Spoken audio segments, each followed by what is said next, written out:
Bendera merah putih ya, sudah apa semuanya? Yuk.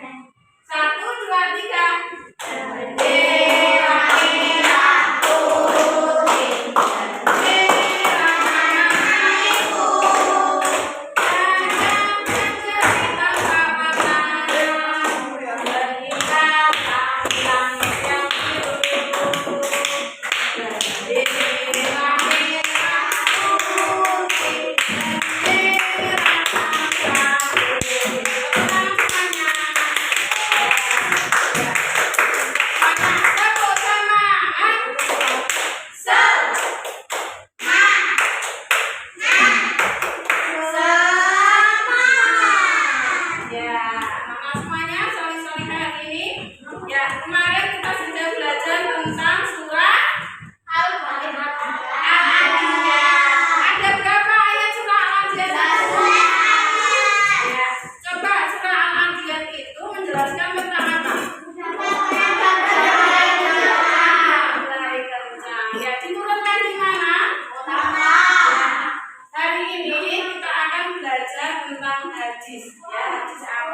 hadis tentang menyayangi anak yatim. Ya, sudah dibaca di rumah atau belum ya? Belum. Ya. Tujuan pembelajaran pagi hari ini ya, yang pertama nanti kita bersama-sama membaca hadis, ya, membaca hadis menyayangi anak yatim. Ya. Kemudian yang kedua, menjelaskan kandungan atau mempelajari kandungan hadis tentang anak yatim. Jadi kira-kira kandungan hadisnya itu seperti apa ya, kita pada anak yatim itu harus bagaimana gitu, oke? Nah sekarang lu mau tanya ya, yatim itu apa? Orang yang meninggalkan oleh orang tuanya. Ya, nanti ada yatim, ada piatu, ada yatim piatu.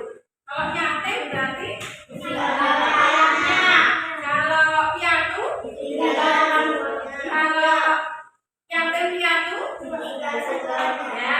Sekarang di kelas ini semuanya ayah dan ibunya masih ada semua nggak? Ada.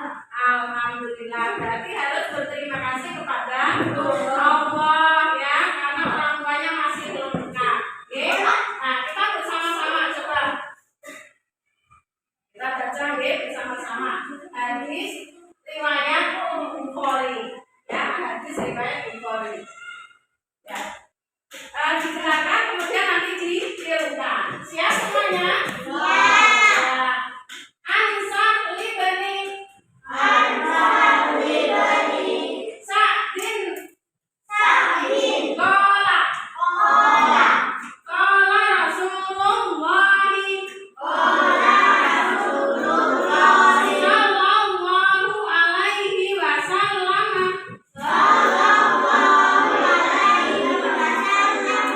ana wa kafilul yatimi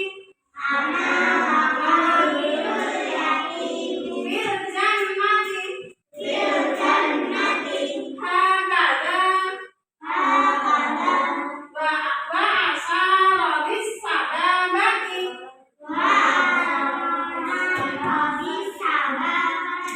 wal wusta wa farraja wa bainahuma syai'an. Ya, bisa? Ya, belum pernah membaca di rumah? Belum, ya nanti dibaca bersama-sama ya. Nah sekarang bisa dilihat di depan ini. Siapa yang pernah nonton Filipin? Nah, setiap hari nonton? Ya, sekarang dulu mau tanya, kenapa kalau Filipin tinggalnya sama nenek sama kakaknya? Ya, karena orang tuanya sudah. Berarti Upin Ipin ini menjadi anak apa? Piatu ya. Jadi anak Upin Ipin ini adalah yatim piatu, terus tinggalnya sama nenek dan kakaknya. Berarti orang tuanya sudah meninggal sejak kecil ya, kasihan ya. Nah, bagaimana nanti sama anak yatim itu harus ngapain kira-kira? Nah, tadi sudah banyak siapa yatim itu? Berarti anak yatim itu adalah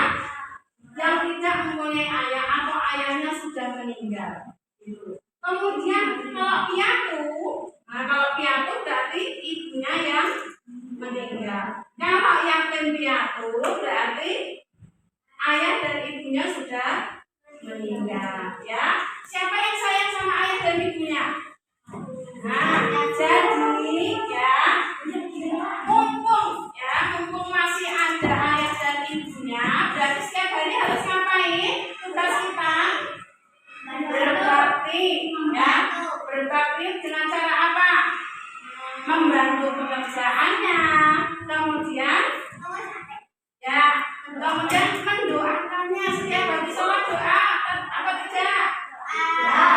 Doa nggih.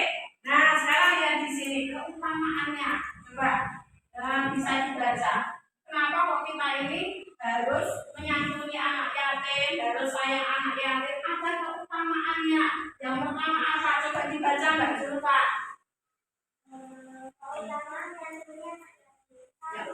Baik. Peluang dari Rasulullah. Ya. Siapa yang ingin jadi temannya Rasulullah? Saya.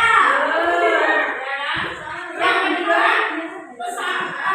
pengasuh anak yatim dijamin masuk surga. Pengen masuk surga? Yang kedua, dijamin masuk surga. Yang ketiga, coba Mas Tiga dibaca memperoleh apa?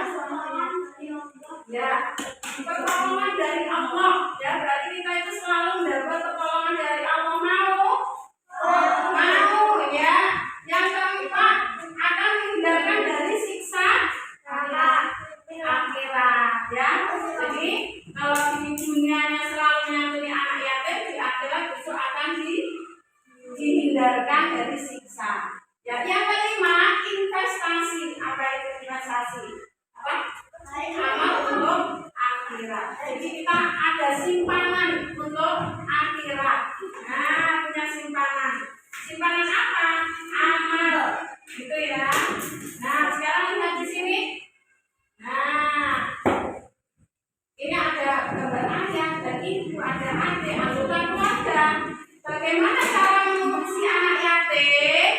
Nah, siapa yang sudah pernah pergi ke panti asuhan?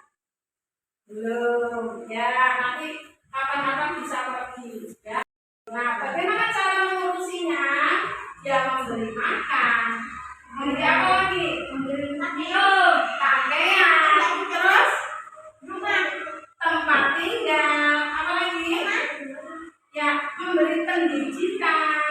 Jadi nggak cuma dikasih makan saja, minum, pakaian, rumah, tapi harus diberi pendidikan, disekolahkan.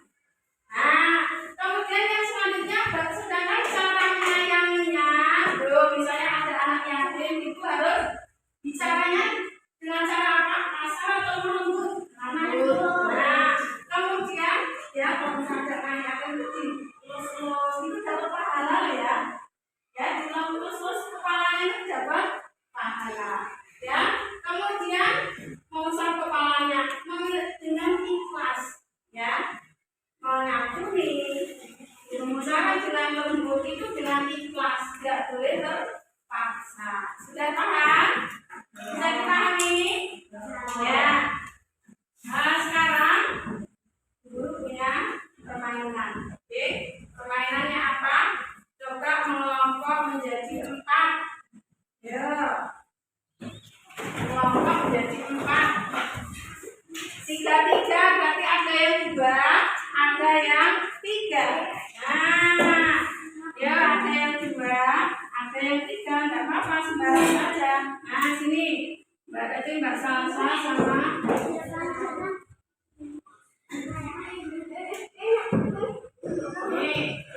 sini ya. Boleh digeser, ini kursinya saja yang digeser. Nah, silakan dibuka. Ya, silakan dibuka. Itu ada 6 kertas. Ya, ada pertanyaan dan ada jawaban.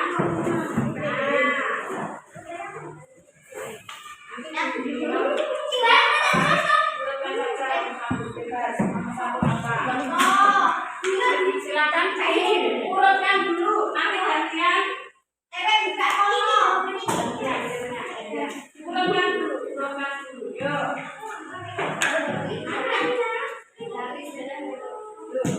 Oh,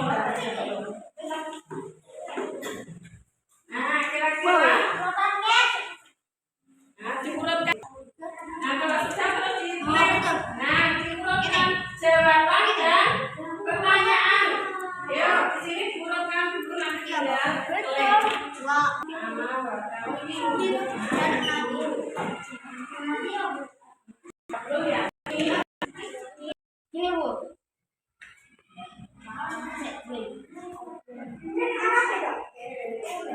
Nah, coba sesuai. Itu. Sudah? Ya. Ya, kira-kira. Coba dibaca di depan. Dibaca bersama-sama. Ayo, dibaca bersama-sama.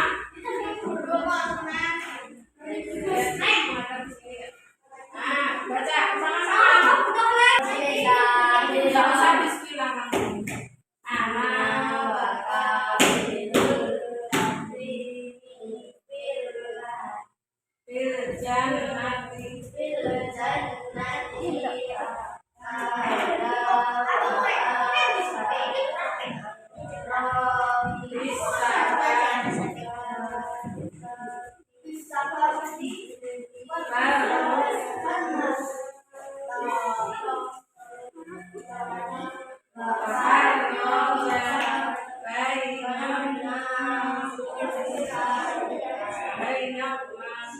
Ya, kepada yang lain.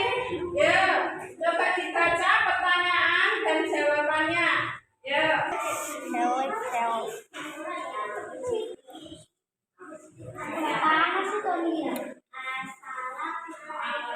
Warahmatullahi wabarakatuh. Yatim adalah anak yang tidak mempunyai ayah.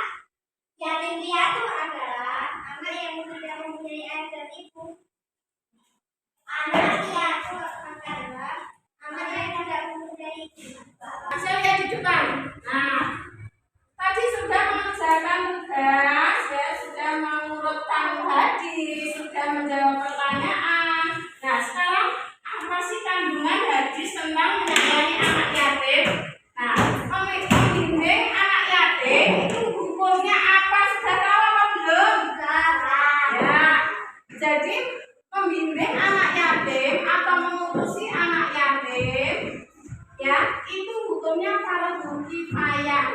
Fardu kifayah itu apa artinya? Fardu kifayah itu apabila sudah ada yang mengurusi anak yatim, yang lain itu adalah gugur kewajibannya. Artinya tidak berdosa. Ada beberapa yang mengurusi, berarti yang lain gugur, tidak berdosa. Tapi kalau misalnya banyak anak yatim, tidak ada yang mengurusi, semuanya berdosa. Ya, semuanya apabila tidak ada yang mengurusi sama sekali. Tapi kalau sudah ada yang mengurusi satu,